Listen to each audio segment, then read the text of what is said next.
Well, it's Truth Tuesday on the Morning Brief. Good morning and welcome. And starting with truth, honesty is the best and fastest way of preventing a mistake from turning into a failure. Welcome once again to your perfect day starter. I am Bukola Koka, and of course, it's a very relaxed Jeffrey and a pretty much reserved Kayode that joined me on the program today. Hi, guys. How do you know I'm relaxed? Good morning and welcome to the program. It's really Truth Wednesday. Yes. No, Truth Tuesday, yes. Okay, yeah. I got you there, Kayode. Why Truth Tuesday, though? Well, in the last 24 hours, there's been a lot of truth-telling if you watch television. Oh, I see. And truth can be sometimes difficult. Okay, well, you can trust us that on this side of the divide, we'll give you nothing but the truth. So help us God. Welcome to the show. It's a beautiful Tuesday morning here in Lagos. I'm Kayode Okikulu. Speaking of truth, so yesterday I watched a video of a young 10-year-old, not more than 11-year-old debater who, you know, stood in the midst of his pupils in a primary school setting. And the topic of his debate was on the need for the authorities not to preserve pretty much the right of Nigerians not to vote. And his reasons were quite evocative. You know, why make it incumbent on Nigerians to vote if, you know, their rights are not guaranteed, you know, as far as electioneering is concerned, if they have to choose between, you know, the devil and the deep blue sea. And he went on to highlight the challenges of, you know, insecurity, banditry, the economy. And, you know, it was so blunt to the extent that he pretty much, this 11-year-old pretty much, you know, passed a vote of no confidence on the authorities, you know, to take Nigeria to the land of promise. An 11-year-old. Well, of course, the person that was posting went as far as saying that that school has been shut down. I don't know how far true that is, but the difficult truth this morning is that an 11-year-old is disillusioned by the handling of affairs of this current government and, you know, has pretty much given up on the ability of the administration to take Nigeria to the land of promise. And this is a big deal. It is something that the administration should reflect on. An 11-year-old. Yeah, apparently there's a lot going on. I didn't watch the videos. I may not be able to comment. But as far as the polity is concerned, we're all watchers, we're all participants in the system, and we'll continue to say that the handlers of the nation's commonwealth have to be very cautious and careful and sometimes brutally honest to be able to get the kind of results we're looking for. There's this much you can do to lead the people in a certain way, because at the end of the day, I'll always refer to the Constitution because that's the grown norm. That is where we take our authority and strength from. Section 14, subsection 2A says sovereignty belongs to the people, not to the government. Okay, sovereignty belongs to the people, not to the government. So at some point, we must do the best we can to ensure that we serve the people with the best of our ability. Because if you're serving the people will know. If you're not serving them, they will know. Whatever you want to say, that's your kettle of fish. It's their personal experiences that they're sharing at the end of the day. And it may be good for some, may not be good for the others. When the greater majority things are not working for them, then you're not doing well. We're telling a lot of truth this morning. By the way, we need to see that video. But there's a video we want to show you. I need to see that video. This video we'll have to show you, and it just speaks to what we already know about Nigeria. Yeah, we see the flashes here and there, but this gentleman, this young Nigerian, a medical doctor who's also a visual artist, Fola Davids, just did this painting. I mean, look at it. And the goal is to break a record for the largest painting in the world. Fola Davids, or Dr. Fola Davids, was on this for days, actually, and you can see the overwhelming support that he's had. He's had the young, the old, celebrity, otherwise, everyone visiting him. And look at this young Nigerian, literally painting the Nigerian dream. I call it that. That's actually the Nigerian dream, how we are diverse, absolutely. Yeah, how there's a lot of things. Diversity. Exactly, but there's that unity that can actually only move us forward. So you see the painting material. So Big ups to Fola David. He surpassed, of course, that record. So we're waiting for a certificate, as they say. It's like this book of records by Guinness. They may have to change the name because of Nigeria. To the Nigerian Book of Records. Nigerians are just breaking everything. There's a word like breakable. We're breaking literally everything. This is massive. And what he has drawn is quite instructive. Yeah. It holds a lot of symbolism for Nigeria and Nigerians. You could see the map of Nigeria. Exactly. There. Being held by a hand. By hands. And you can see the pictures of, I mean, look at that. If we just freeze on that for a moment. Yeah. The tribes, the resources and all of that. So kudos to Fola David, kudos to all of the Nigerians that have been breaking the world records and attempting to break the world record. Hilda Bassi, Ileri Oluwa, who is currently on that journey, Pelumi, and so much, actually. So many of them. We saw records. And the coach who swam the entire length of the Third Milan Bridge and in fact surpassed the distance that he planned to. And I almost give kudos to the Lagos environment. There's a lot going on with the Lagos environment. So Hilda Bassi, that got that international attention, now Fola David, and several other people. So look, we have 36 states in Nigeria. What are other states' government doing to create this enabling environment to help young people just find expression one way or the other? All right, so there you go. I like that. Yeah, no, everybody should pick their own. Straight up. Yeah, everybody should pick their own, Just to give numbers, Jeffrey. Yes. So this art that he did is 850 square meter, and the previous record was 629. So 850 rather. That's what Fola David's Dr. And Fola it speaks to the true Nigerian spirit, the spirit of industry and resilience. And if the Nigerian is supported, they can surpass the expectations of the world. They can surpass, world records. So there's a lot more that needs to be done to advance, to project truly the talent that, we so have in great measure in the country. Well, that's not all we have for you today. There's quite a lot more. For the past decade, countless ambush attacks by suspected armed herders, displacement and permanent residency in IDP camps is the story of a mostly agrarian population in Benue State, the food basket of the nation, which is now gradually losing that status due to these security concerns. So what deterrence measures are being put in place to end the seeming killing spree in Benue State, and are they adequate? Join us for that conversation. Well, that's not all we'll be looking at today. Despite a raft of reforms by the current administration designed to revitalize the economy, including removal of fuel subsidy, the floating of the naira and tightening of interest rate, the results haven't given the exact stability we're looking for in the economy, plunging millions of the population into hunger, poverty, and the call for this nationwide protest. This black canvas compels the need to re-examine the Nigeria leadership question. Yes, and what will the answers be? We'll find out on this show. But that's not all, of course. Nigeria's film industry and Africa's pride, Nollywood, has received African Movie Academy Awards. I'm looking forward to that. And Kade, don't start with women supporting women. I look forward to...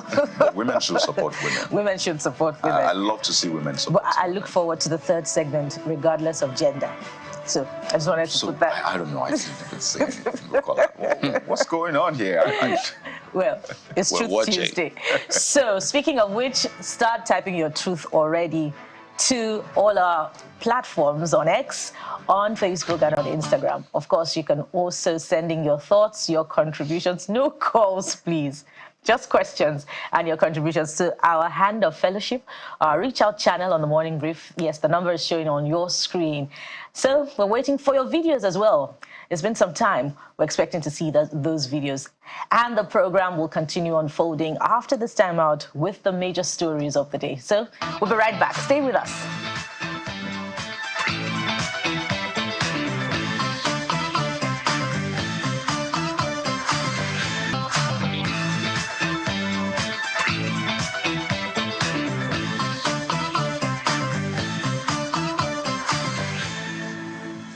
Welcome back. And so the economy took center stage in the Federal Capital Territory yesterday. Where we're beginning from, the President of the Senate, Senator Godswill Akpabio, has raised the alarm over the persistent economic sabotage, which has undermined investor confidence in the petroleum sector, declaring that the Senate must identify and hold those accountable for the criminal acts. Senator Akpabio made the declaration during the inauguration of the Senate Ad Hoc Committee to investigate alleged sabotage in the sector. At the inauguration, the Senate President stated that it is not merely an investigation, but a rescue mission for the nation's future. The shadow of economic sabotage looms large, threatening to destabilize this critical industry, and by extension, our nation's financial stability. These acts of sabotage could cripple our economy and hinder our progress for generations to come. It did not start in the administration of President Asiwaju Bola Ahmed Tinubu, but it has led us to where we are today. Identify the perpetrators where you can, their methods and modus operandi, their networks, and then report same to the Nigerian Senate for further legislative action. And in the lower legislative chamber, the Deputy Speaker of the House of Representatives, Honorable Benjamin Kalu, is asking the Nigeria Midstream and Downstream Petroleum Regulatory Authority and the Standards Organization of Nigeria, SON, to guarantee that premium motor spirit imported into the country is rigorously tested in laboratories to meet the standard sulfur and octane levels. The Deputy Speaker stated this in his opening address at the inaugural meeting of the House of Representatives Joint Midstream and Downstream Committee investigating challenging developments in the downstream midstream sector.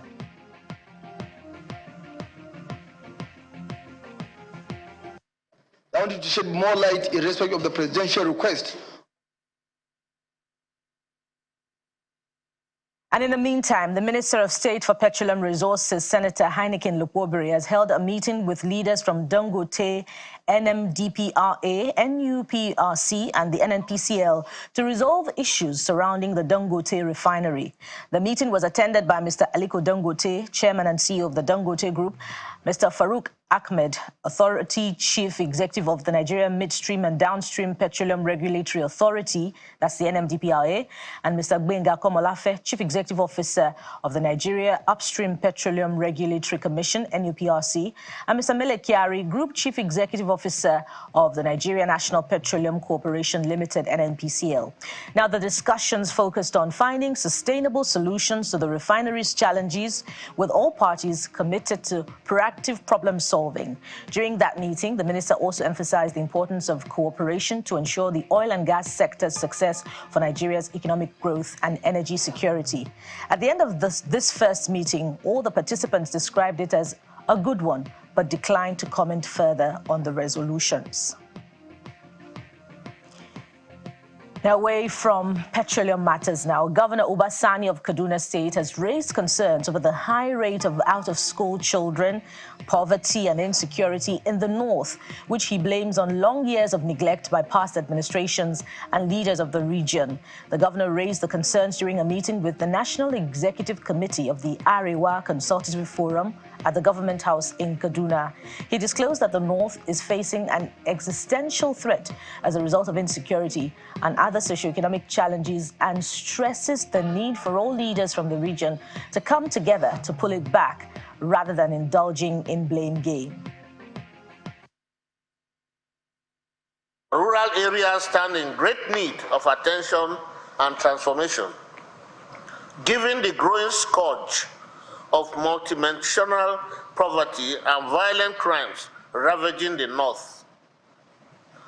Dedicated and well-funded oral development programs such as yours have the potential to greatly mitigate the endemic insecurity and banditry going on across the country. Northern Nigeria faces existential threats as we are speaking. This is therefore a time for all hands to be on deck to pull the region back from the brink.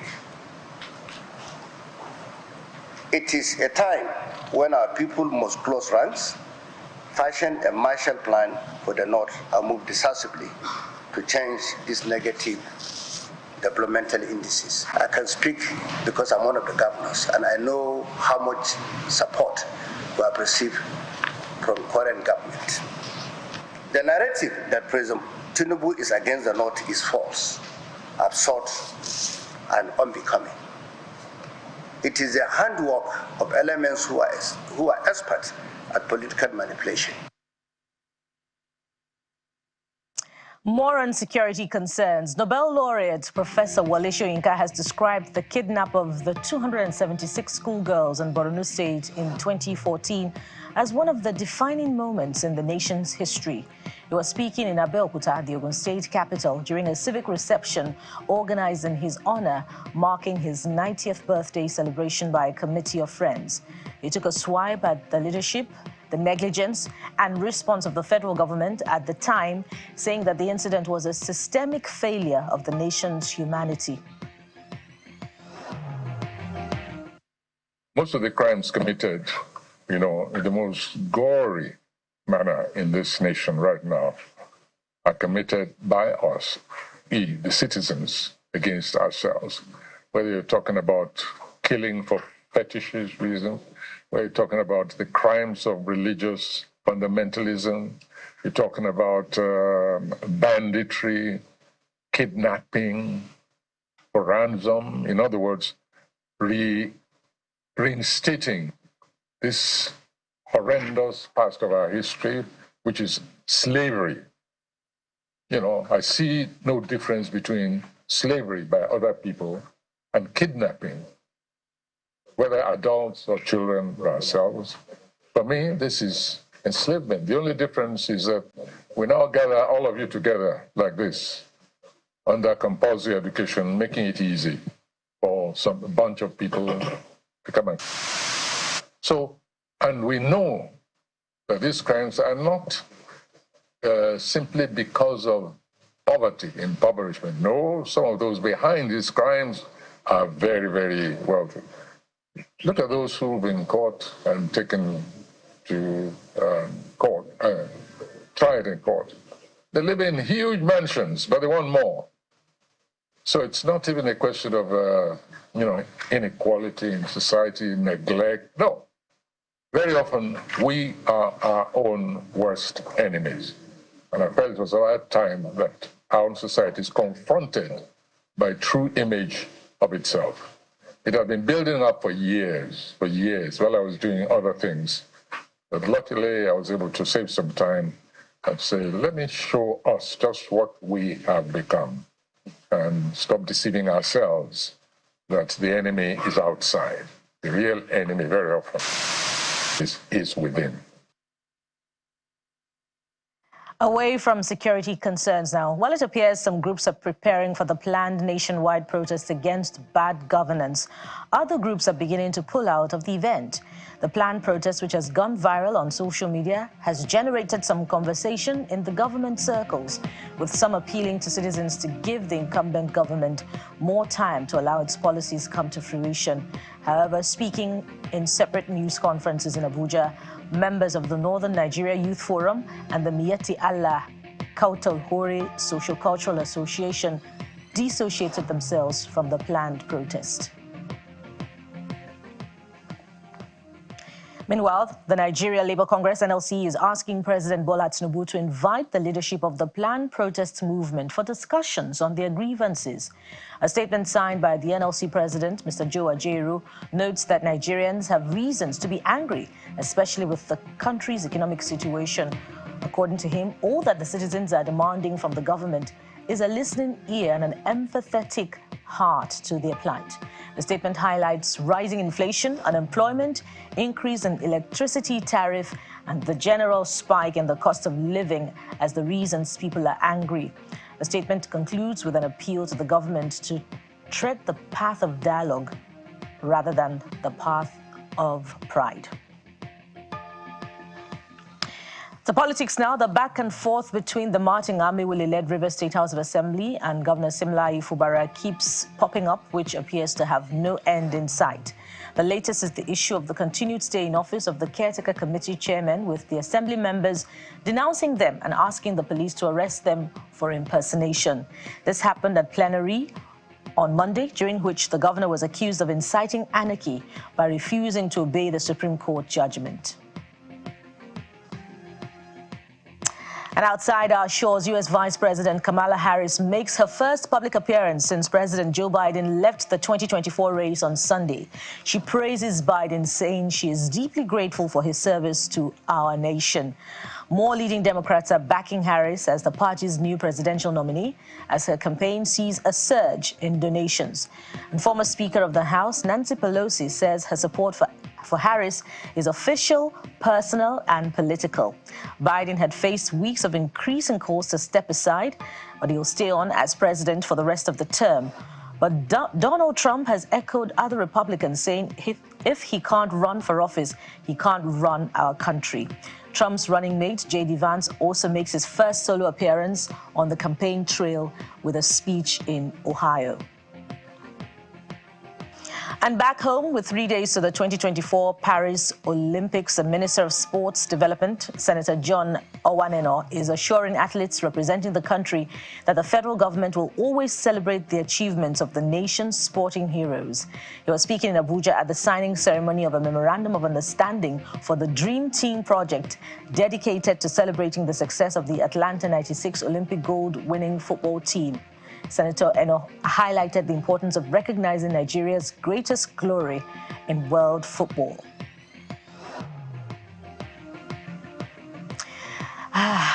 Quite a lineup of major stories, but what are some of your reactions to this big talking points? Jeffrey joins me now for a review of your thoughts. Hello again, Jeffrey.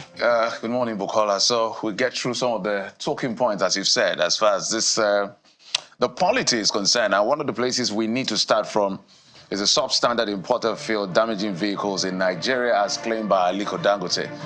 It's been a back and forth between the president of the Dangote Group, Aliko Dangote, and of course the regulators, whether it's the NUPRC or the NMDPR, as to what is playing out in that sector. So there is the technical element of all this. There's also the political element of all this. In the midst of that back and forth, they had said that they are questioning the quality of his fuel or the product that comes out from his facility, especially diesel.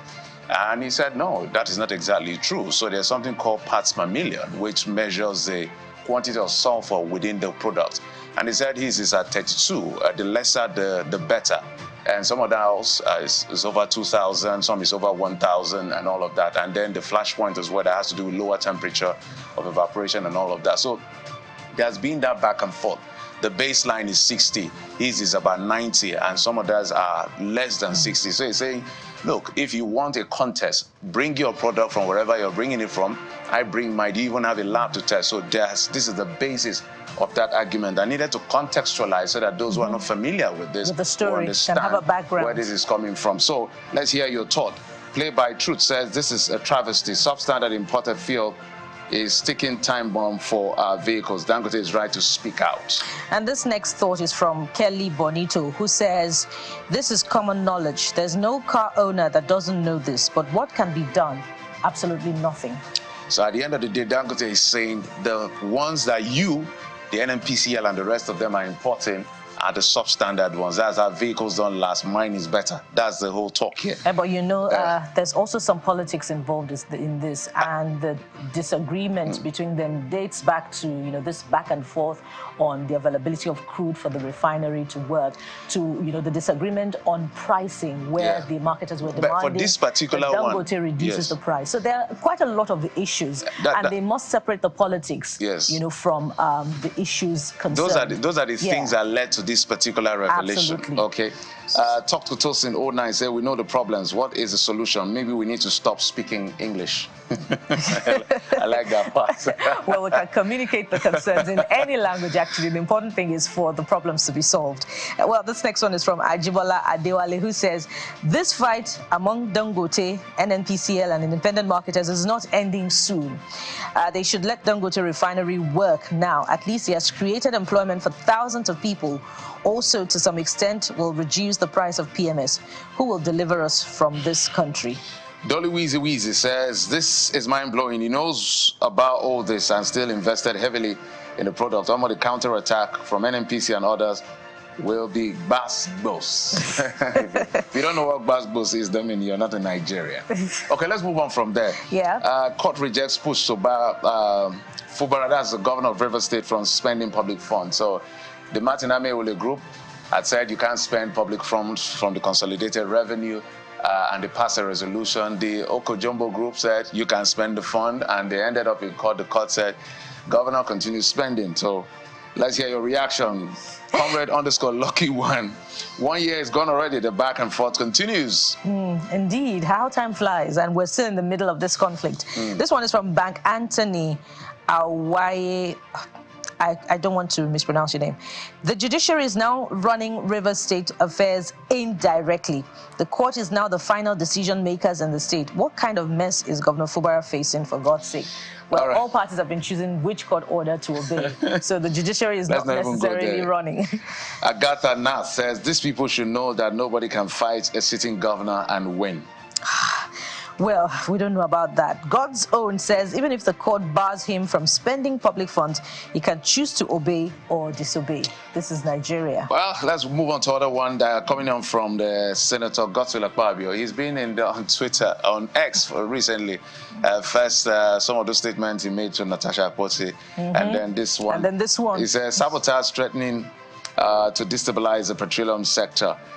Senator, that's your name, Senator _Kenny1 says, this has always been the case. I like that, simple and straight. Well, whether you have fact to prove or not, it just says this has always been the case. Right. Well, this next one, I don't know if it's the exact, the authentic Twitter handle, but okay, that's it. It's the same one actually said. Okay, this has always been the case. Bukola Saraki, 8th Senate, did a lot about that. What came out of it? You were the Senate minority leader then now. Okay. So they're quoting, yes, they are quoting another Twitter handle belonging to the former Senate president. Yes, I didn't read that complete. My apologies. Yeah. And this next one is from Realist Zik Boro, who says, one will think something good will come out. Too many committees, no positive impact. All right, there you have it. Skepticism. Yes, Al Hassan Musa, Al Hassan with a couple of numbers, say, may God see them through as they discharge their duties. Okay, let's go to the next talking point. I think so. Just for I think it's pretty simple. The challenge Dangote put forward, I think it's pretty simple. Bring your fuel, bring your diesel, bring whatever it is that comes out from wherever you're bringing and importing from. Let's go to a lab that there is an independent audit. I bring mine and we test.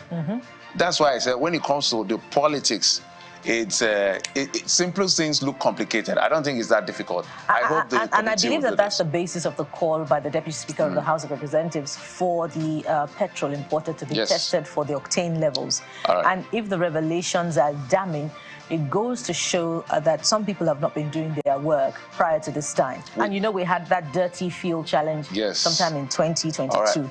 So NLC asked Tinubu to invite leaders of planned protest, address citizens' grievances. So the first talking point is from Ancient Man, who says, we don't have leadership, address the hardship and hunger in the country, not looking for who to bribe as usual. Nigerians are tired of this same useless approach. Idan Lowry says, that would be the best solution if they honor the invitation. Things are truly hard, and everyone has a right to protest, but peaceful protest cannot be guaranteed. Reason being that every protester will have different goals, which might lead to the hijack of the process. So I think Section 40 guarantees that freedom of assembly and all of that. But you can see the concern of the government as well, saying this may be hijacked, but people have a right to protest at the end of the day. And we can't stifle the right of expression and the right of freedom of assembly. All these are guaranteed in the Constitution. Exactly. So the best that the elected leaders can do is to address the concerns of the people. So this next one is from S.T. Collins, and it's quite heavy. Maybe I'll just go to the fourth line of the tweets. And, they are pretty much saying removal of all political holders' allowances, cutting cost of governance, I believe is trying to say that will address the issues. Okay, Black Streaker says it's not by inviting, it's by working. People can't afford to buy food anymore. And I think I totally agree with that. Just do something. Talk to youths. Senator Ndume tells President Bola Tinubu, he got the flags, even got punished for speaking out the other time about the state of the country and his inability to access the president. And he spoke yesterday on Politics Today as well. He said, talk to the youth. So, Kaka Kelechi 82041 says, Honorable Senator, what do you want Tinubu to say to the youth that are hungry and tired of high level of wastage and corruption? Maybe there should be more doing. And as we await more doing, we end some of the reviews of your thoughts to the big stories, and we want more of them. There just be maybe time towards the end of the program for us to take more of your reactions. But right now, we're starting with our first segment. So stay with us. We'll be right back.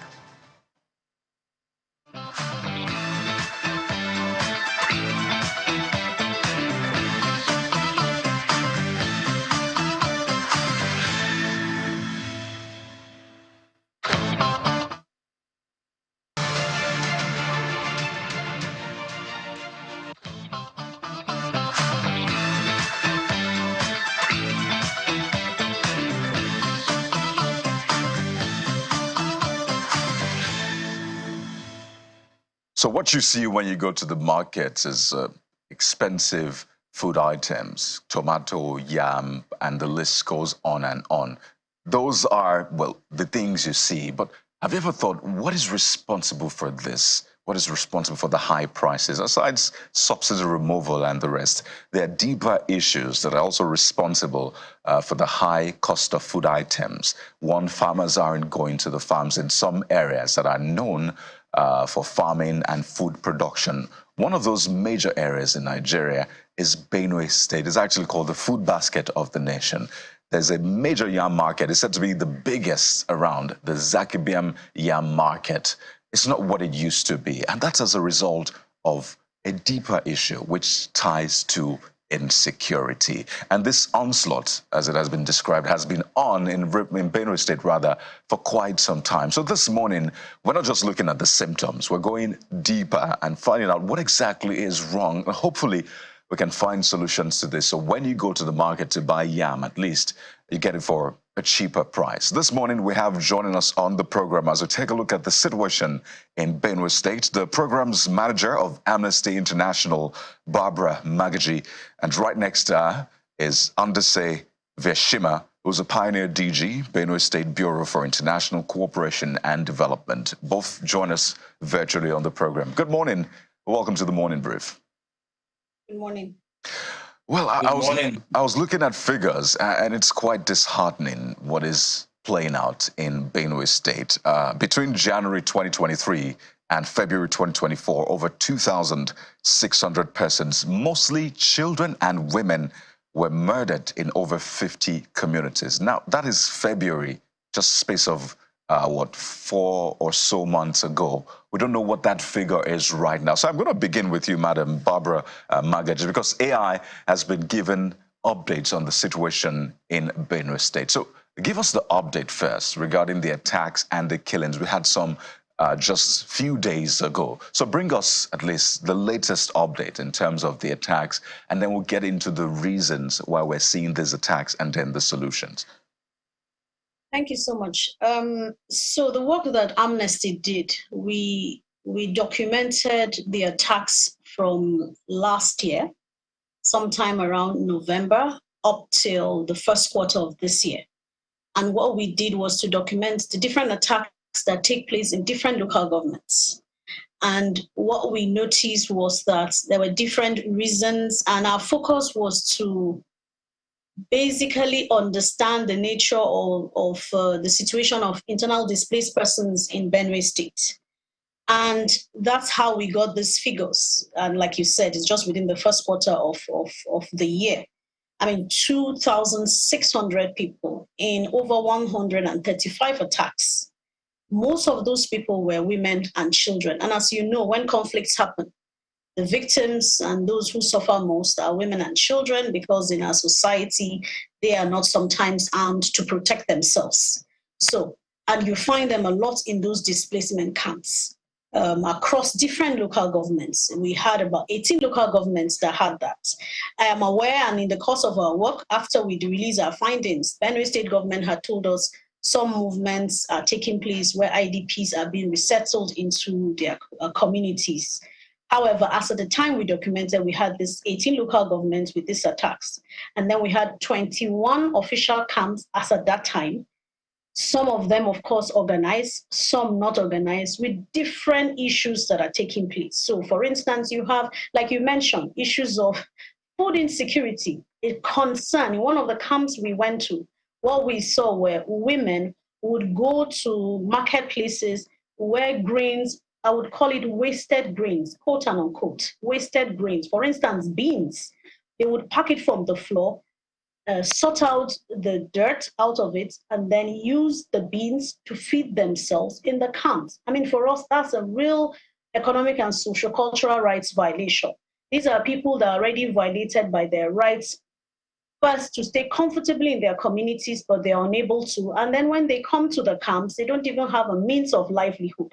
Some of the camps were a thing of concern. So for instance, you had camps that didn't even have water systems. While some had boreholes, some didn't have at all. Some, the sanitary conditions were appalling, a thing of concern. So levels and layers of violations. First, their civil and political rights, which includes their rights to life, their rights to exist wherever they are. Then they move into displacement situations, whether in host communities or in created IDP camps. And then further violations occur. For instance, like I said, the economic and social cultural rights issues. Right. You have even the sanitary situations not so palatable. In some places, people have to run shifts to get into toilets for the purpose of, so that they can use it. I mean, use of toilet is a right. You have to be comfortable. Your digestive system has to be comfortable. Then, of course, as you can see, you have lots of women and children. We had lactating mothers in the camps. In only one camp did we see a constructed health clinic assisted by one of the donors or set up by one of the donors, so people could get some of those services. So you can imagine the layers of problems. You would definitely have health issues. You would have, like I said, food-related issues. And then, of course, the insecurity has not abated. Things are still happening. Well, we have, at the moment, documented the ones currently ongoing. We're still collating information around that. And I shudder to think the figures that will come out of this. Just barely days ago, we had yet another attack in Katsina Ala, and we've recorded other attacks as well. So let me come to Mr. Ondese Veshima on this one. For some people who are watching right now, there's a tendency to think, oh, this is just happening in Benue State. Thank goodness I'm here in my state and I'm not feeling it. But we've tried to show that there is actually a link between the food insecurity we're experiencing, the high cost of food items, and the insecurity in Benue State and some other parts of the country, because they're responsible for producing food. So if the figure says 400,000 people, in fact, the governor was quoted as saying that 400,000 people are in IDP camps, so there are 400,000 IDPs. 18 out of 23 local government areas are being attacked. That's literally 80%. That's pretty much all of the state at this point. Maybe we should start with, what is the cause? Who is responsible for this? I imagine that at least the government has an inkling or an insight into that.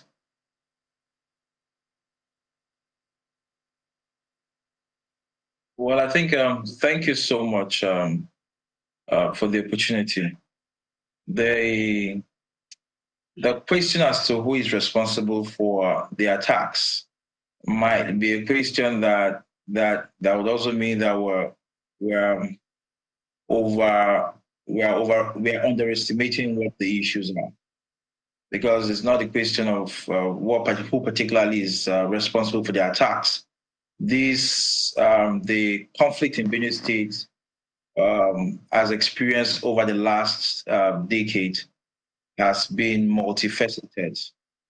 The conflict has been driven by different factors. There are conflicts driven, first of all, is to understand the fact that the humanitarian situation in Benue State is driven by different factors. The factor of conflict itself, which is both armed conflicts and armed conflict being internal or intra-armed conflicts, inter-armed conflicts, armed conflict between farmer herders, armed conflict between with outright banditry, outright criminality, and then of course the humanitarian situation is also driven by some natural disaster, where even very recently there were flooding experiences on part of the state. The humanitarian situation, as it were, is a compound, is a complex problem that had bedeviled the state over a period of time. This administration had come in, and one of the first things that it recognized was the fact that there was no significant coverage or context that someone would sit and say, authoritatively, this is what the humanitarian situation in Benue is.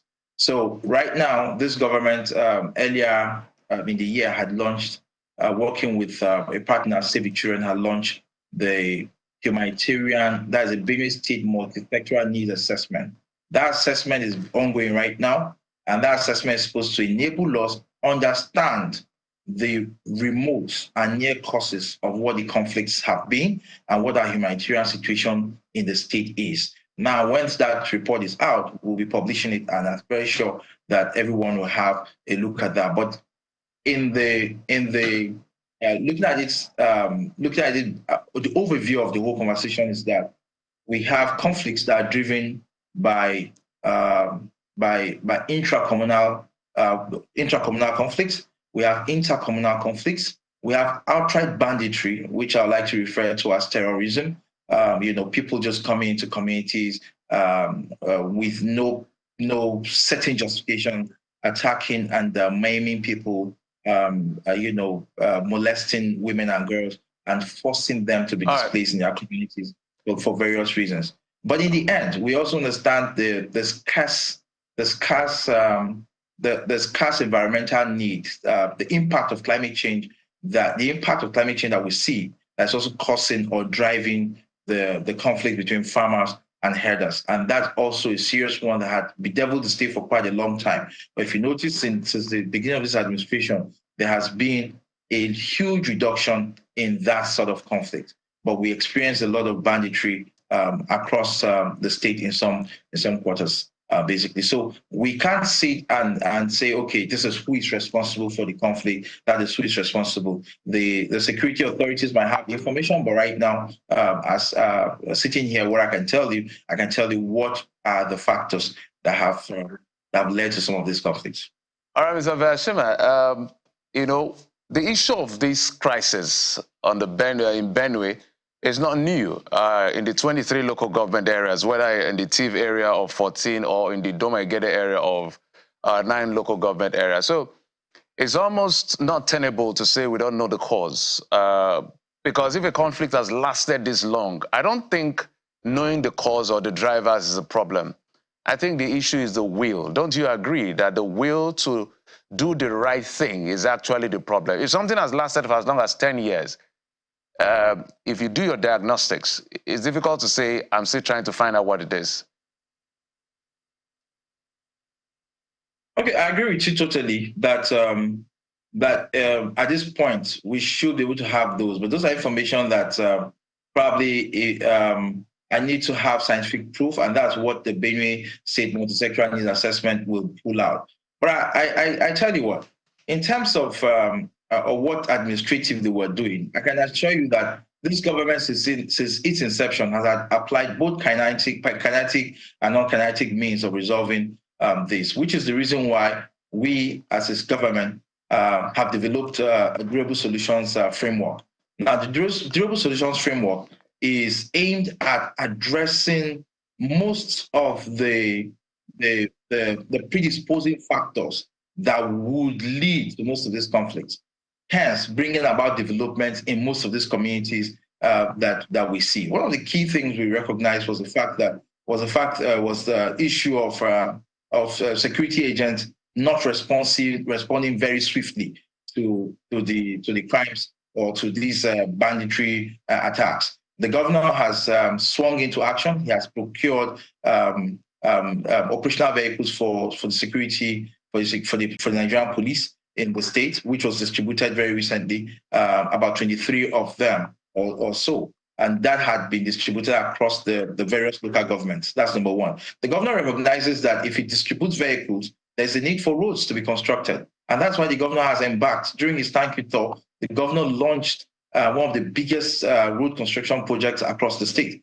Now is to say that across where these bandits or where these criminals used to attack and we're using maybe motorbikes and all of that, and then the security forces were not able to reach them very fast. The governor has made sure that there are roads construction going on right now. If you come to Benue State, you will see that the entire state is a construction site. There's roads. All right, Mr. Ijeoma, if I may butt in, my apologies. We appreciate the efforts of the government, but what we're looking at is results. We're big on results. We commend whatever effort is going on, but people are being killed. The numbers tell for itself. So whatever is being done and those numbers keep rising, it doesn't make any difference, no matter the effort being done. So let's take it to Mrs. Magaji on this one. What is government failing at, in your view, as far as the view of Amnesty International is concerned? Because there's a failure of government, whether at the federal or the state level. Just like I told Mr. Bashima, that coming up with the issue of what she's trying to find out is not tenable. You cannot be finding out now. So what are they failing at? I mean, for us, the first thing is a lot of these conflicts have been there, like you said, for over 10 years. If you look at the North Central, the two states that have been affected most, you would say it's Plateau and Benue. You also see banditry also happening in Niger State. But if you just mirror into Plateau and Benue State, you realize that for us, the concern is the killings have continued, the displacements have continued, and further violations, so issues around sexual violence, even continues in IDP camps. So the concern is, haven't perpetrators, not even one, haven't at least one or two or a group been arrested and then prosecuted, and then some found guilty, and then if found guilty, sentenced, at least to a little extent, that can maybe serve as deterrence for others. So for us, the issue is, who are those people that are perpetrating these acts, and yet nothing is being done? And I mean, nothing in the sense of, like you said, result is what we're looking for. At least to see that some certain people have been prosecuted from the beginning to the end. Is it also possible that the lack of addressing it is also encouraging others to continue? Initially, we thought it was just terrorism, but we're now seeing banditry and kidnappings in the whole country, not even the North Central alone. Like you also mentioned earlier on, the issue of food insecurity, it's affected not in most of the state. The Middle Belt is known as a fertile place where food is produced. During the Christmas attacks in Plateau State, for instance, the fact that the attacks were done in two local governments that produce potatoes, Irish potatoes, it affected the supply in the market. And then, of course, we now know the prices went high. So there are different things that are happening. And I think for us, the concern is violations keep on occurring. We hear the statements of government is on top of the situation. And for citizens, on top of the situation is more than militarization, and addressing it kinetically is good, but also ensuring that those who are found or suspected to have been caught up in the act are actually taken through the criminal justice process fairly, and then something is done. How many have we seen? We haven't seen that. Secondly, what is also done with the community? Is the community also part of the process of ensuring that the place is secure? Talking maybe in the sense of community policing, ensuring the community participates in the process. I think that's the basic thing. And then it, of course, emboldens others to continue. There's a sense of impunity. If it is not addressed, I know I'm not going to be caught. The next person is encouraged by that act, and then the person also perpetrates such violations. So I think that's the major concern. And then it keeps on multiplying. And then we keep on. So for instance, the children we've seen here, children of under 5 are like, a lot of them are affected by these conflicts.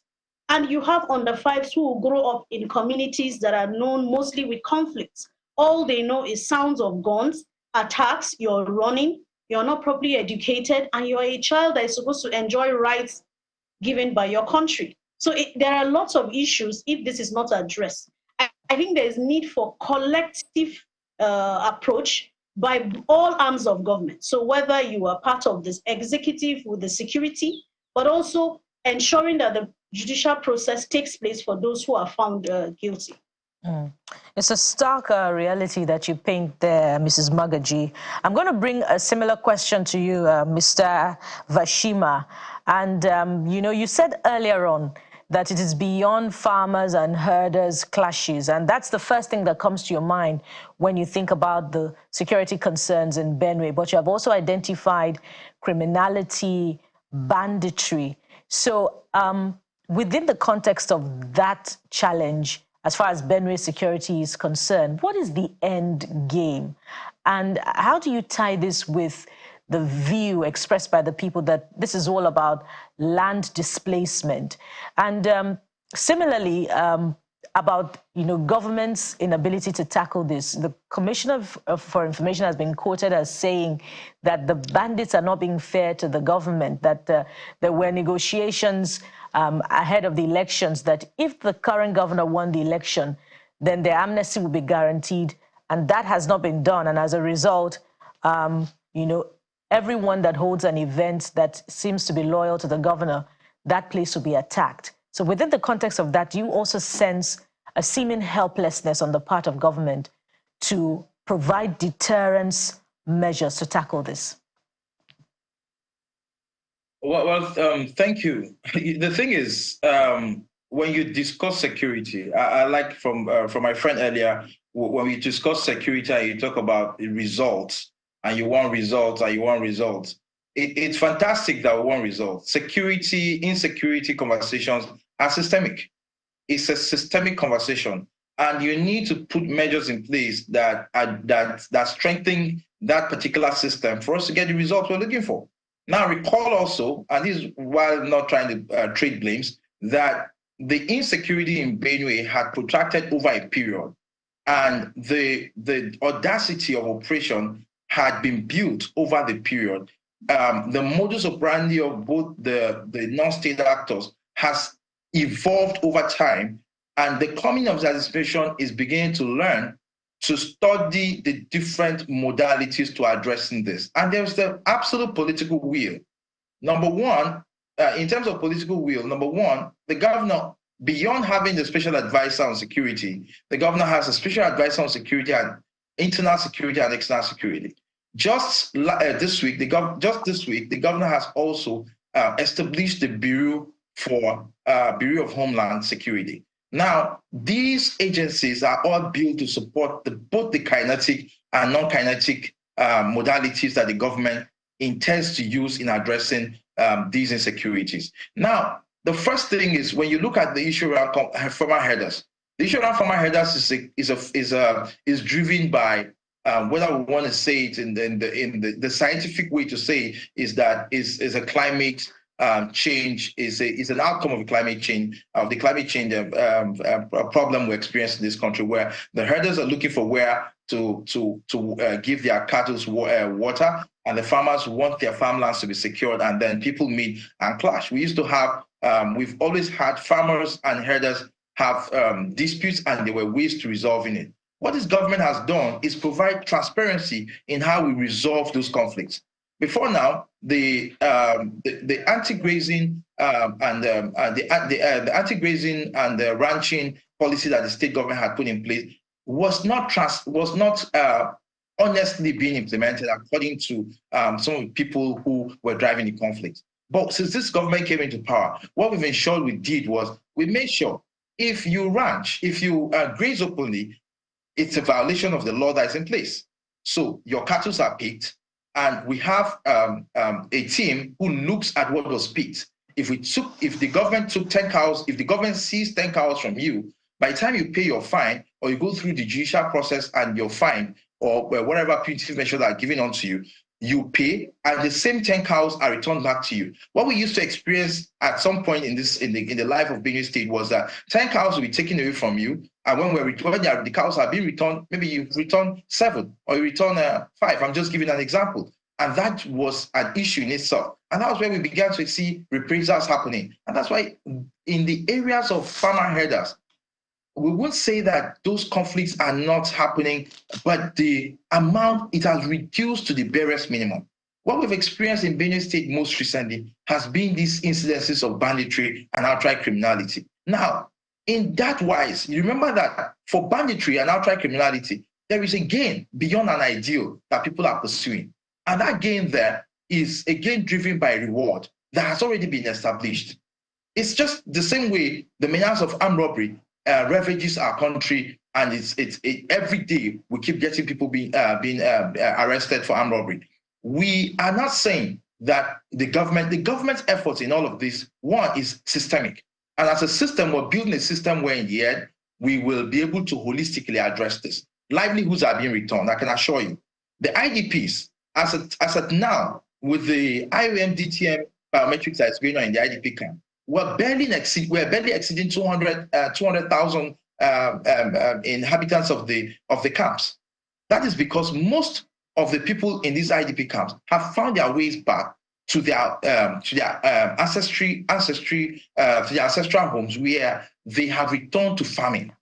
And that is why, with the federal government interventions that are coming into the state, like the recent supply of fertilizers, assisted intervention that have been given to the state in terms of this fertilizer, where do you think we're sending them to? Most of the people who are benefiting from this are people who were forcibly displaced from their home, who have gone back to their home to be able to farm, and hopefully we'll be able to improve on the yield. Mr. Ijeoma, I was hoping that you would address the real question, which is, what has been also observed by Madam Magaji. Why have those measures that the government is putting in place not producing arrest prosecution that will serve as a deterrence? It's seeming like the government is helpless in the light of the circumstances. The government is not helpless. The government is not helpless. The term helpless might not be absolutely correct. The government's efforts in this regard, like I said, there have been recently, working in collaboration with the army here within the state, there have been dislodgements of some of these criminal elements in their hideouts. And most of your media team have been out there working with the security agencies that are out there. The state government had just launched rebranded and re-energized its local securities that work hand in hand with the military and, of course, the conventional forces to aid the dislodgement of these bandits in most of their camps. Now, sometimes it's outright elimination. Sometimes it's outright arrest. And the arrests, most of them who are arrested are brought to the force headquarters here and are being prosecuted as we speak. I remember that the other, series of kidnappings that have happened here, we've also had the gallant men of the Nigerian police force have gone there to either rescue or return the people back to their places and arrested the people consequently. But I can assure you that the army here, led by very gallant people here, have also visited some of these camps where these bandits operate, and and there have been records basically of dislodgements of some of these bandits. I can assure you of that. Let's wind down with this one. To come also to say there are strategies that are being put in place, like I said, they are systemic. And if I say that if we might not be able to reveal some of them on camera, but I can assure you that there are being results, especially under the government of Governor Hyacinth earlier. Let me take this to Mrs. Magaji as we wind down in just about a minute. Remember in 2020, Ghana was killed. Was described as a terrorist kingpin. It was killed by the military, and a lot of people were thinking, okay, that would at least resolve the issues. But if there's anything we've seen things spiking, the situation aggravated as a result of that. So while Mr. Undersay says that essentially this is not just a farmer-herder issue, that there are other underlying issues, perhaps he's pointing to that. those whom the government now describes as bandits and terrorists. But my question to you is quite simple. So is there an end in sight for you, seeing all of the things he has said, things government is doing, all of those provisions, community policing, the military and the rest? Do you see an end in sight in the nearest future? For you, what is missing as we wind down? For us is, as much as the efforts of government is being done or put in place, so long as we see a reduction in some of these atrocities and optimally an end to them, or an organization that pushes for rights, promotion of human rights, if these issues are addressed, that will be the end for us. But so long as the violations continue, we keep talking. We are concerned so long as human rights are violated, whatever the form of human rights. If government is addressing whatever way and is improving and helping with deterrence, we would be, pleased. Importantly, lives will not be lost. But if we continue to see that, we'll continue to draw government's attention to it. We'll continue to emphasize that it is the responsibility of government to ensure security and welfare of its citizens. So long as that is not done, then we would keep on doing the needful, calling the attention of government and ensuring that they address it. Right. Well, we'll also keep asking the questions, but we have to anchor at this point. I would like to thank you so much, Barbara Magaji, Programs Manager, Amnesty International, as well as Mr. Undersay Ijeoma, Pioneer DG, Benue State Bureau for International Cooperation and Development. We hope next time we have this conversation, we're talking about improvement in security in Benue State. But thank you so much once again for your time. Thank you. Thank you so much. All right, we'll take a moment now. When we return, we'll talk about the bigger picture, the national issues now. Yes, we focus on what's happening in Benue State, how it's impacting on the national issues, but let's aggregate all of the issues now and take a look at the economy. That's in just a few seconds. Stay with us right here.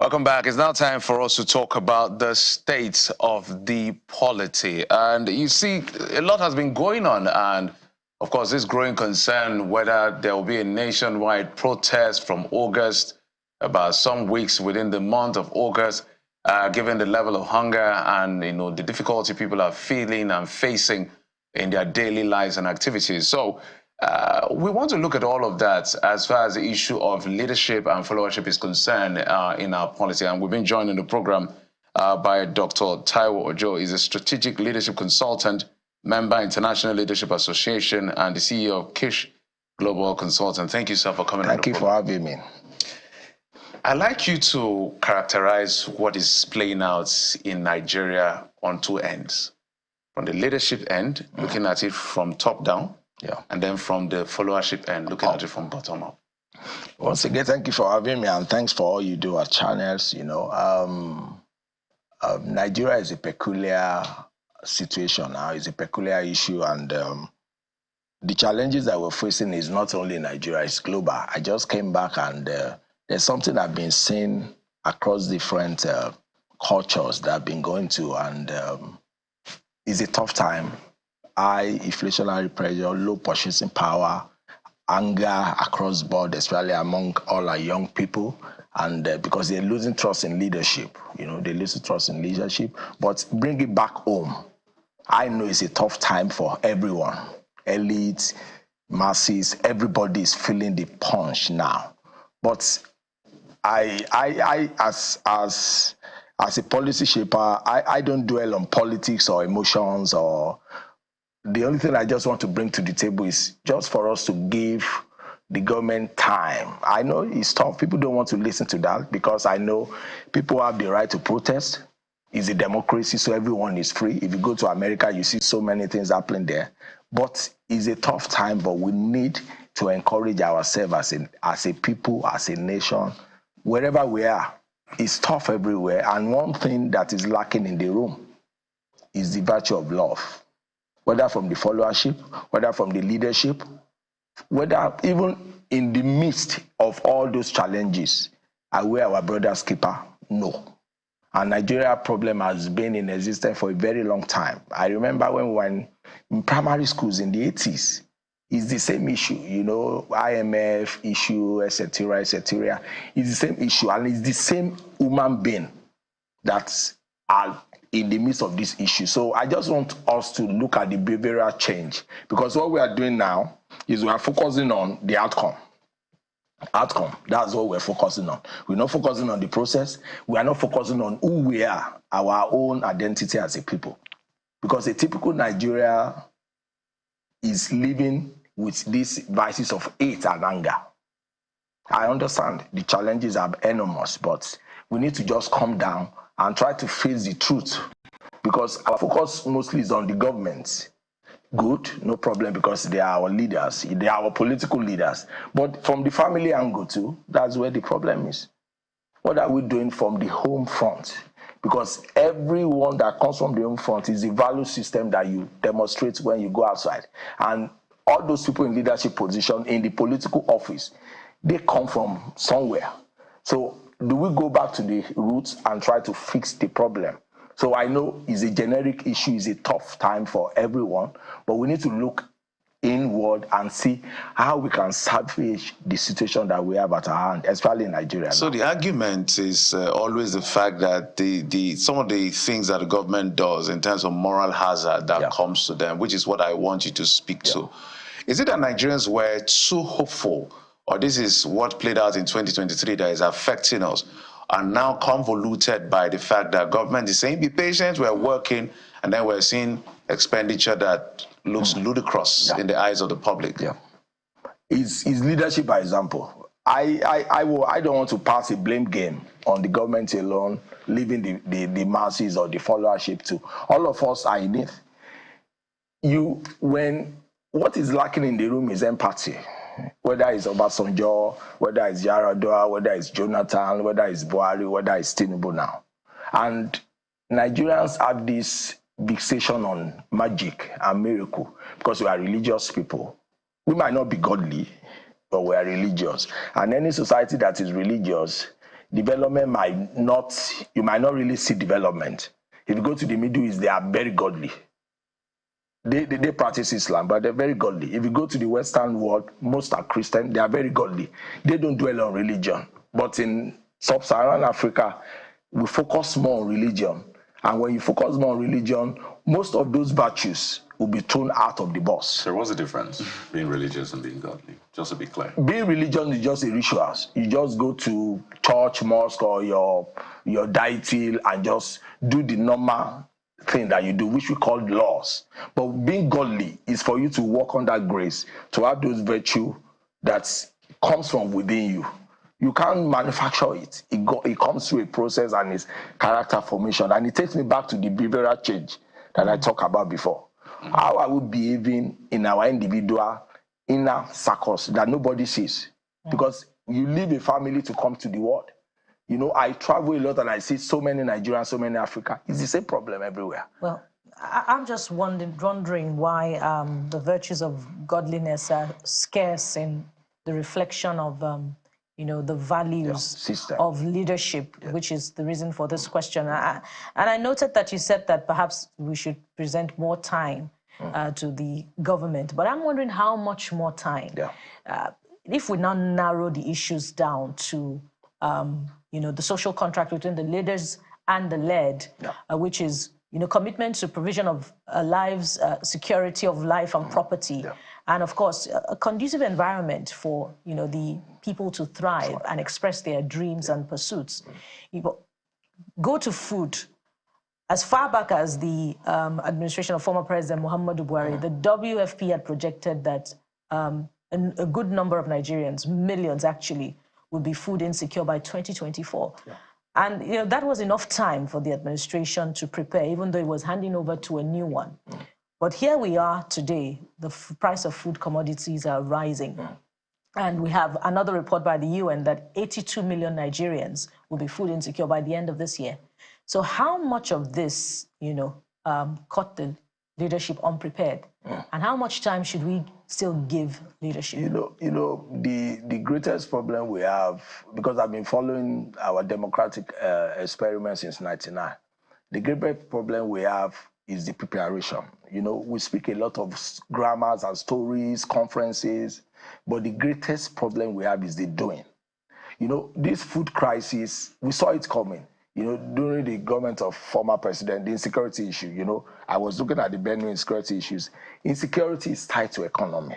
There are some factors that we use to define how the world runs. We call them steep factors, the social factors, the social-cultural factors, that's our society, our value system, and etc. You have the technology, which is the big ball in the room now. You have the environmental factor, issue of climate change, and etc. You have the economic factor and the political factors. The economy and politics is the biggest baby in the room. And if I take us back to the election period last year, Buhari, those seeds were sown. You understand? And the insecurity ran all through 3-4 years. People were not able to go to farm. Now, the chicken has finally come home to roast. So my advice to government is, what are they doing? What is the Minister of Agriculture doing? What are the cabinet members doing? I was talking to someone yesterday, I said, they need to rejig the cabinet because Nigerians will have the best hand to support. You have the best hand. I'm a political, but I remember during Obasanjo time, the economy, people were coming back from abroad, come back home to support the system. But now it's the opposite because people are looking for a better life. So people go abroad, they do so many things that they get there and they are shocked that this is not what but those things are normal. But now come back to government. We need to come back and face reality. It's a tough time now, but empathy is what is lacking in the room. Well, I must give it to you, really. There's a calmness about you with which you approach these things. But, it's been said that everybody's protesting at this point. Not just, everybody's not carrying placard, but there's a sort of protest. Whether you go to the market and you realize that what you bought for, the crate of egg you bought for 3,000 naira a few days back is now 4,600. You protest. Say, why? What's going on? Or you trying to buy something and it's, whatever. Everybody's sort of protesting at different levels now. So I don't think there's no protest happening right now. Maybe we're waiting for that. No, there's protests going on already. But here's my point. So you've talked about rejigging the cabinet, for example. So you expect that some ministers should be taken out, some should be maybe moved, and new ones reintroduced. Well, again, if that would be done, is yet another thing entirely. But what more should government be doing? What we have right now seems like a silence. I think for a lot of Nigerians, the last promise or the last messaging they can maybe remember is what you have reiterated: give us more time. Be patient with us. And there's light at the end of the tunnel. This would yield fruits eventually.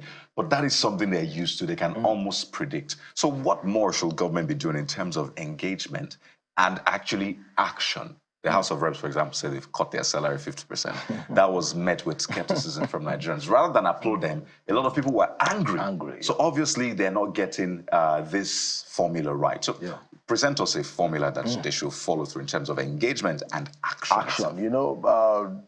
The funny thing about governance in Nigeria is, they listen, but they hear what you're talking about, but to do is always a problem. And there's something we call knowing-doing gap. Knowing-doing gap, even among we academics, you know so much theory. Bringing those theory to practical, that is where you're stuck. So it's called knowing-doing gap. So the government, they know what to do, but doing it, because Nigeria is a complex system. If you run a business, look at Alhaji Aliko Dangote. Look at all those things that are happening about the refinery. It's a complex system that sometimes you wonder, the people in government, what are they doing? When you get there, you face the same challenges that they are facing. So as a strategist, we hardly condemn anyone, we hardly blame people. But my simple advice to those people in leadership, we focus too much on the president. That's our greatest bane. The president is powerful. I know Nigerian president is the most powerful in the world because of so many things that he controls or she controls. But are we focusing on the subnationals, the states, the local government? I know the local government has not been functioning for over 30 years, but the state governments, the state governors, most of them are not doing anything. I know it's tough for most of them, but they are not being followed to see the outcome of what they are doing. So what is my advice to the government? Simple. We have issues. The president came on board during a tough time. He removed subsidy. Good. The planning was not well thought out. You now did unification of the foreign exchange, which was good, but we are not producing anything. So even Japan, that is a producing nation, they used close to $60 billion to support yen. Japan, they did not unify. You understand? I'm not saying economic issues have fallen sometimes, but you have done those things, no problem. Now people are now feeling the heat. So what do? You lead by example. Focus on lead cabinet, because when people, though the government had done some things, they banned travels, they did some, are not good. But that cabinet is large. It's too large. If you were to fit it in a room, maybe you need 2 rooms to fit It's too large. Just focus on the one in the constitution, one per state. And we have best hand. But Nigeria is a political chess game. You can't explain. And it's been like that since the 60s. Should we begin to do some calling out? Because Nigerians are becoming a lot more impatient, just like Kayode said. And the worry in the minds of a lot of discerning Nigerians is there's this much you can do to restrain people with, DSS is saying they will hijack this. People are encoding and they are looking at, you're using all kinds of institutions to stifle them. If we don't allow them express themselves, something wrong could happen. So my calling out here is, as a leader, you've mentioned something quite strategic. There are ministers who don't even know their names, not even talk of the ministry they represent. There are governors who have run this country and they failed, to use the right word. They were terrible at their performance. There are governors running states now that will fail. I'm not saying may fail. They will fail. So do we have a capacity problem as well?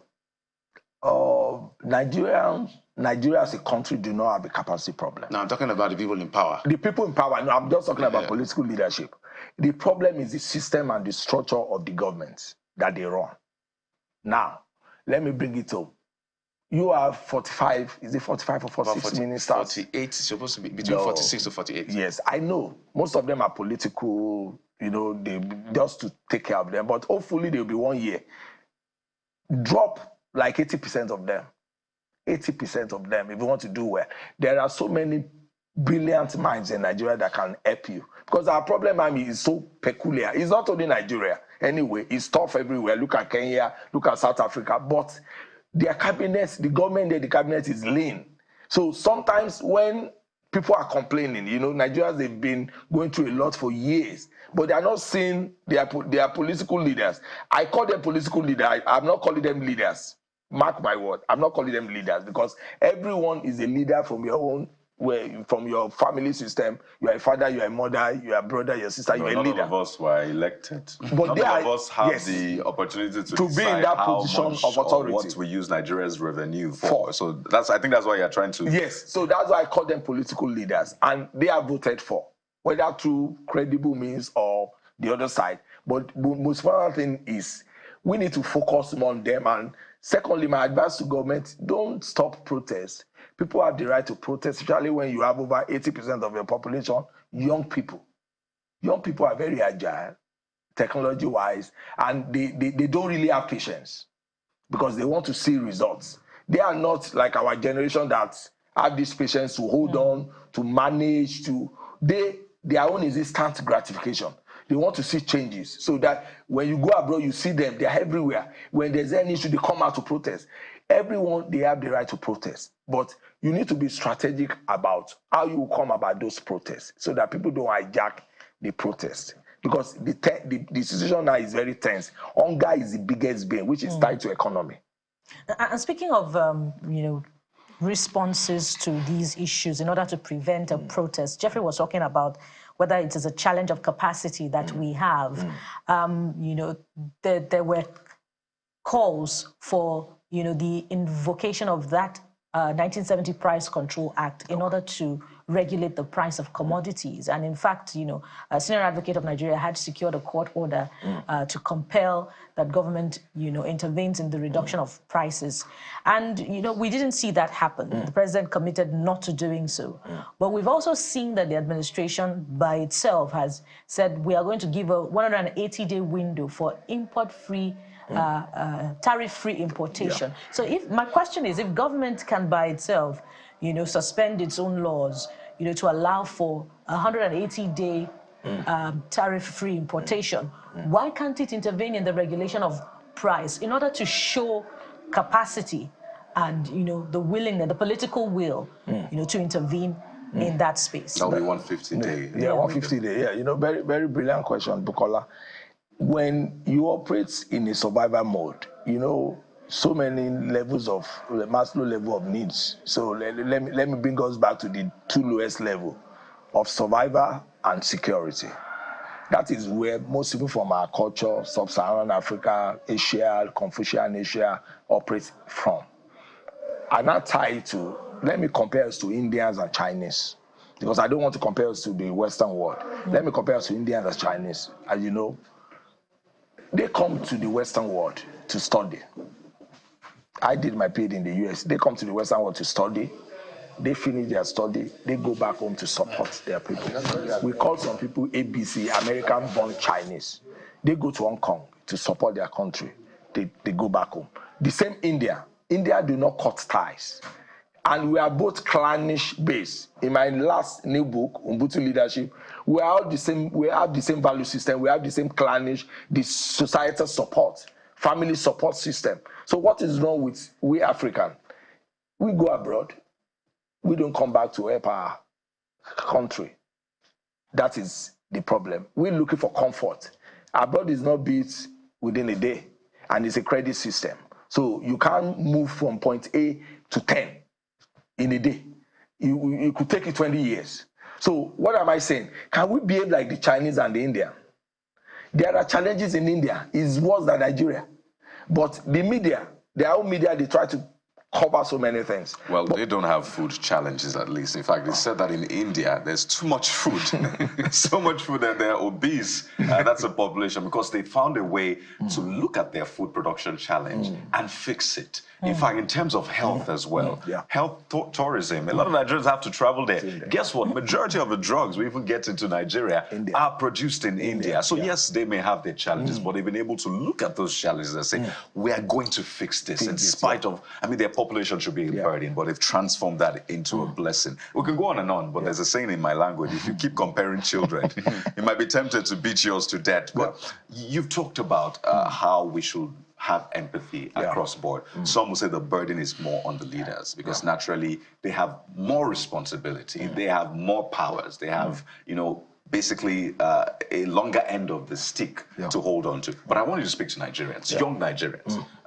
Maybe you added some extra age by saying 80%. Some say we are 70% young people. Some say maybe even 50%. We've not conducted a census, so we don't even know. We're not sure. But I want you to speak to young Nigerians this morning, because for a lot of them, they've not had it good in Nigeria. I know. And that is even putting it mildly. That's why a lot of them want to move to that part of the world. Older generations had it. They will tell you when they were in school, this was how much they were buying a tin of milk. They were giving them food in university. Laundry was free. Young people are like, no, I've had to struggle for everything I have. So speak to young Nigerians this morning. It's going to be a tough one, but you seem to have that calmness. So I don't know what you want to tell them. Also, I'm part of the young Nigerians. Okay, anyway, would admit you. We're part of the youth, so just an appeal, just to bring the word of hope. I'm not saying renew hope, because I'm not political. Hope, I know the young people, they are looking at what is going to happen to me in the next 5-10 years. That's the kind of people they are. They are not seeing anything. And you go to the Western world, you can try to fulfill your potentials and do what you want to do anytime, anywhere. The only thing I can say is because they don't want to hear story. The government gives them story. They are not interested in story. They want to see how you want to make those things happen. Firstly, by living by example. Because it's the exemplary leadership that is lacking. If the young people see that the leaders are also starving themselves. They are not living large. They are not buying jeeps and all those things. Those things they will fall into line. And the biggest problem we have is this power of self. Whether you are Caucasian, you are blacks, you are anyhow, we are all the same. We hardly handle power well. But because in the Western culture and in the developed nation, there's something they call consequences. If you do anything wrong, you'll be punished. In our culture here, if you do anything wrong, you might probably get away with it. And Nigerians, we forget things so easily. We move on to the next thing immediately. That's the way we are. So my candid advice to the young people is, I can't say patient because I'm not occupying any political position. But what I can say to them is just to hang on a bit. I know it's tough, and let's continue to talk with the people in position of authority, with the government, to say our mind and see how we can be a part of the solution to the problem. So just to add, so that you can also add this to it. Nigerians are traumatized, to say the least. There is no record anywhere, let's begin with 1999, 25 years down the line, that has shown that Nigerian government promised a better life and delivered a better life. Olusegun Obasanjo, Yar'Adua, Goodluck Jonathan, Muhammadu Buhari, and now President Bola Tinubu. I'm talking about the pricing keep increasing with all the variables. When someone, because I'm speaking to you as a leader now, as leadership expert, when a person or a group of people are that traumatized, what level of clarity is required from the leadership? Because right now, it's a question of clarity. What the government is offering, as Kayode said, is hope. Hope is not clarity. It's not clarity, just, it's not. What is the kind of clarity you will suggest to the government that they should give to the people? I'll give you an example. Price of eggs, how much now? 200 to 300 naira. Between 4,600 and we met it at 4,700 50 naira or 20 naira. Even if this government takes it back to 50 naira, they've not improved our lives. They just took us back to where we're used to. So it's a challenge. How should they communicate? Communication is also a problem, across the leadership communication is a big deal. But I understand the issue of pricing. I'm taking us back to the behavioral change. As Nigerians, because we focus more on mammon, we focus on what to gain, what to benefit. So nobody can control what you do. The prices are not stable. And it's because we are still on that survival needs. Everybody in this culture is on survival, including the president, including the African richest man, because you are striving to get in and do those things, and those things refuse to go away. So if I'm the government, like you said, we can't give hope. Hope is invisible. People want to hold on to something like an outcome. So how do you do those things? You are in a position of authority, you have ministers, you have cabinet. Live by example and face the reality. We need to say the truth. Who are we as Nigerians? What is our population? The data. Focus on the data. Let us even know who we are first. The true, our credible, the data. Are we 200 million? Are we 150 million? Those things, you need to address them. Because if you don't address those things first, if you are bringing any economic jargons, it does not solve any problem. Let us go back to the basics, go back to the foundation. It's not late. Let us talk and face our problem headlong. It can be resolved.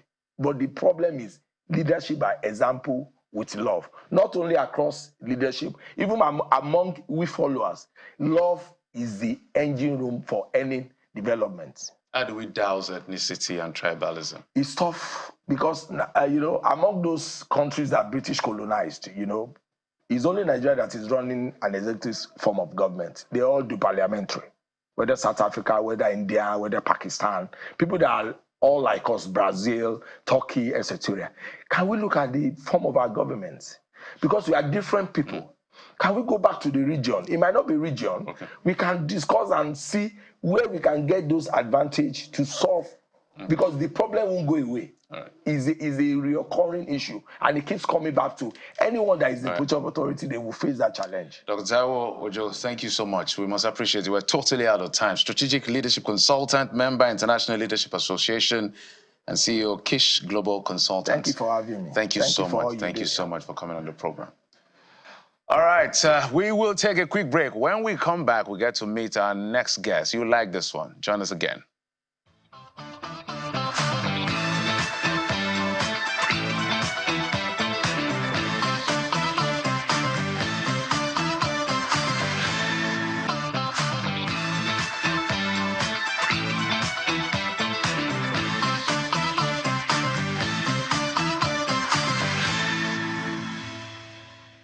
And so now we turn our attention to the bright lights of Nollywood. And you know, Nollywood is our pride, producing many greats, one of whom is the person we're celebrating today. So ladies and gentlemen, join me to welcome actress Ijeoma to the Morning Brief on Channels Television. Hello. Good morning and welcome. Good morning. Thanks for having me. It's great to see you. So Same. we can talk about, you know, the long list of films that you've featured in: Beyond Blood, Flower Girl, Swallow, that we've just seen, just to mention a few. And, you know, you're celebrated for how real your characters are, how you're able to project them. So 2 questions in one. I'd like you to give us a background to your training. And some people will be asking, yeah, we saw her in Swallow. Where has she been? To start with. So which of the questions should I answer? Anyone. You can start with any one of them, but you can answer both. I've been resting. Yeah, I've been a mother. Just resting. Okay. Yeah. So, give us an insight into your training, you know, and your background. I started off with stage years ago.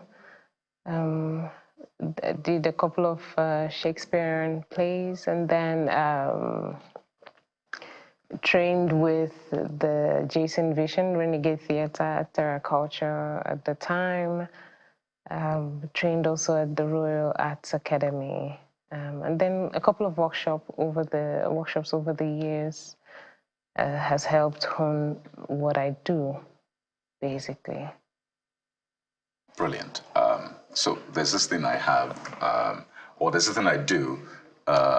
We'll get to this beautiful picture eventually. I know the production team can't wait to get into this part of the story, but we need to, you know, get close and personal with you first. So, I mean, I look at comedians and I love the craft. I'm like, it takes a lot to really make people smile. Not just smile, make them laugh and forget about their sorrows in spite of the economic situation. Then I look at actors and I'm like, you know, this is on another level as well, because you have to abandon your person, right? So there's who you are on a normal day, and there's the person you are when they say, is it Q now? Action. Which of them? Action. For us, it's Q on television. They say action, and you're no more, I mean, who you are on a normal day. You switch in Swallow, and that's what Bukola was saying. You were able to bring out that character. So we felt the character's fears, the character's stupidity, all of that. You were able to convey that. So I really respect actors. So when Bukola says, how did you become this person? I think it's for a lot of people who wonder, how do you do it? You switch and then you're able to interpret the character. So I'll ask in another way, right? What goes through your mind when you're playing your character? Is it a hustle to make your 2K? Right? Because I have to do this well, or is it a hustle to really help people see that character and forget that this is a movie? Primarily, this is first and foremost a gift. Right. You know, a gift from God, I would say. Just the way some people are able to dance, I can dance. Some are able to make others laugh. You're able to present, you know, be a newscaster. I think it's primarily first a gift, which you then hone the skill over time. So for me, it comes naturally. But then the text helps me. The text, the material we're working with, the story, the arc of the character, the journey, these things help me, where they're coming from, what they want in the scene, where they're going overall. They help in helping me bring the character to life. So for me, primarily, even though it's a gift, the text, the dialogue, the words, and the world of the character helps me get into character. And the costume, of course. Okay. There's a question. I don't think I've ever asked any actor who came here, and I think you'll be the first, if I remember correctly, which is, when we see behind the scenes, and they're asking actors, oh, what made you take up this movie? And the person is saying, well, when I saw the script, and then you watch the movie, I say, how could you have seen this script? And this is what you say, you saw the script and you enjoyed it. Because some terrible movies I've seen, and the actor is saying, I saw the script. So it just makes me feel like what Coyote said. It's like a 2K movie. It's not, you didn't see no script. So for you, because you mentioned the issue of text, which is the dialogue, when you see a script and you read through the script, how do you just feel like this is going to be that movie that will be talked about? Because I know a director who once said, one of the ways you know a great movie is the reaction of the people after the movie ends in cinema. If the conversation continues, then that's it. So how does it work for you? You actually can't tell. Really? Movie making is a risk, both for the investor and the practitioners that bring it to life. You can't tell. You may love the script, but there's so many things that go into making a film. It's such a collaborative medium that you cannot do it alone, and you do not know it all. So you are depending on the next person who understands and knows their niche to come bring their specialty into play. You bring your specialty, and then we make this product. You just can never tell the audience reception to it. Most times I like the script, the audience don't like it. Most times I don't like the script and the audience like it. So you just can never tell. You have to also understand that this is a job. This is a job that pays the bills. So sometimes there are those considerations you give, especially if you have a child. Yeah. And I noted earlier that you said you have been resting. Yes. And perhaps rest has been in Ghana. Yes. And perhaps rest has also got to do with you can't be here, I have a girl in the room. So talk to us about that. Yes, I have been resting, but my life took a turn for good, and I wrote about it. And the book is out now. It's called You Cannot Be Here. I have a girl in the room. So what's the book about, if you don't mind sharing? And how easy was it while you wrote for you to, put yourself out there? Because you say you're writing about your experience. Was it a difficult decision to make? And what's your objective with the message that you are putting out through that book? The book was written in the moment of something I'll consider a great betrayal. And that got me numb. I wasn't speaking. The only way I could speak was to write on my notes on my phone, and I would just write. Every day I would write. Every hour I would write. Something comes to my head, I'm writing. And so the book is a compendium of all of those thoughts that I was writing when I couldn't speak as a result of the shock from the betrayal. And the reason I published was because in that moment, I felt so alone. I felt confused. I felt conflicted. And I knew that it wasn't unique to me. And I said, if you put this out there, you may bring some sort of succor to someone who is presently or have gone through that and just felt alone like you are doing now. So it wasn't difficult to come to the conclusion to publish because I just wanted to share what happened to me, knowing that it's not unique to me, and it might give strength to someone out there. And I also wanted to show a vulnerable part of me, which is a work in progress. Strong girls also cry. Absolutely, and I think that's the case for everyone. Everyone is a work in progress. Yes. No one is made yet, maybe until you're ready to pass on. Yeah. And this is you basically showing us your real character, if I can say that. Yes. This is not scripted per se. This is the real you. And I'm just reading a post you put on Instagram, I think about a week ago, and you said, 226 days to exit. I suffered my first heartbreak, ended my 10-year marriage, and journaled my way through it all. You said, I wrote about that journey in my memoir titled, You Can't Be Here, I Have a Girl in the Room. And I have an insight into what that book is about, the kinds of emotions that it will elicit. But for a lot of people, as you said, that are maybe going through something similar and they can't even write a book or talk about it like you can, you want to help them. So your book is a brilliant body of work. But if they were watching right now and there's one thing that you found to be very helpful during that journey, what would that thing be?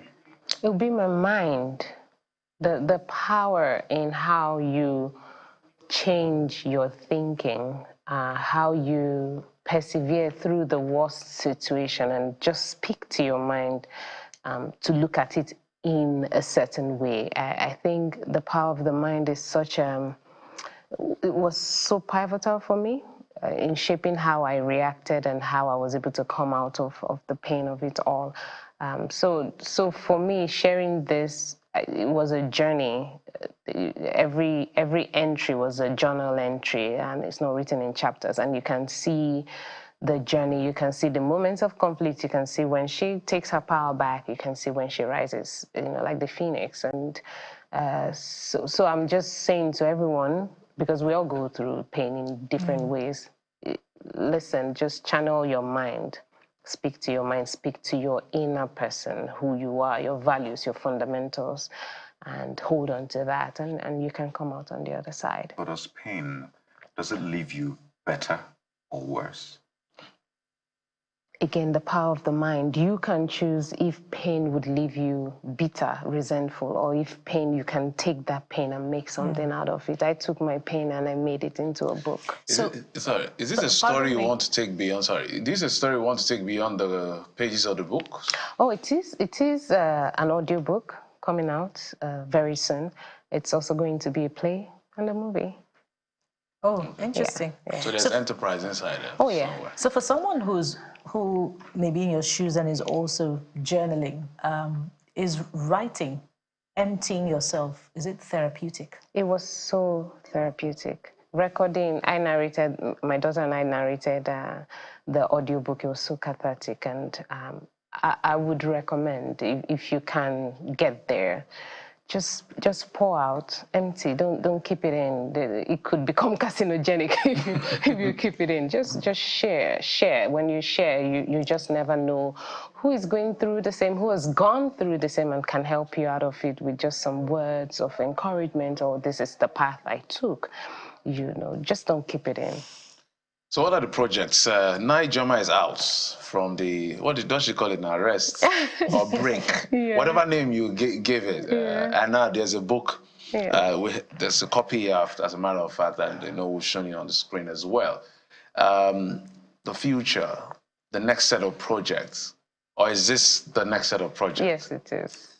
Besides, are you going to be in other people's films? That's what I mean. I just finished filming recently. A couple of days ago, actually, and then I did my friends, God bless them, we call ourselves the Coven.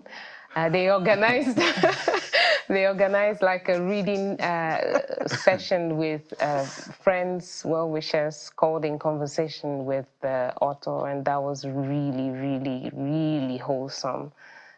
So I'm hoping that can translate into a movement where, we just sit and have conversations about things that are important, things that move us forward, things that make us evolve into greater humans. In your view as a people, are we vulnerable enough? No, we're not. I'm guilty of it. So this whole journey, I'm happy to be on.